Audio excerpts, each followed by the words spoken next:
you don't like flossing, there are different options that you can check. One of them would be Flossets. Flossets have a little handle, especially for people who say my hands are too big, or I can't get at the back, or my teeth are too tightly connected to each other, which I hear a lot from my patients. Now, they give you the benefit of being able to hold a little handle and just put the flosset inside in between your teeth. I always say that nothing is as amazing as a ribbon floss, right? A regular normal floss. Floss should not be too thick or too thin. It should be thick enough to go through the teeth, but not too thick to harm you or hurt your gums. That being said, if you haven't been flossing for a very long time, there is a very good chance that your gums start bleeding.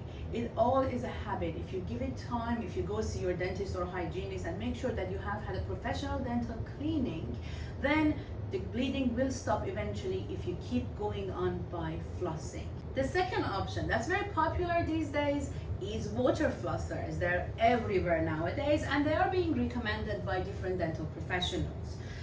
In my professional opinion, they are not the best, but definitely they can be helpful in conjugation with. So what does that mean? If you have some sort of gum disease going on, bleeding gums, and you go see your hygienist or dentist and they tell you, you know what, floss and then use a water flosser to even do a better job, that makes sense.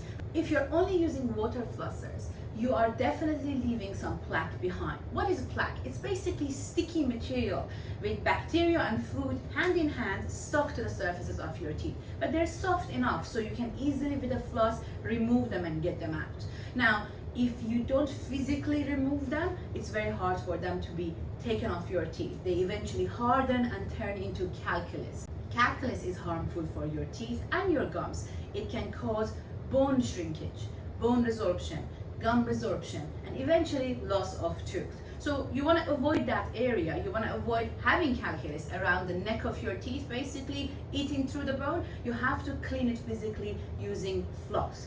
Regular ribbon floss will physically go around the teeth like C-shape and get the food out. But if you're using water flossers, if you imagine these are your teeth and that's basically the space between your teeth, the water goes through this way. It doesn't really clean the necks of the teeth. It does get rid of the food. So I would say if you absolutely are not flossing, water flossers are amazing options for you, but they're not going to do 100% of the job. 100% of cleaning is always done by regular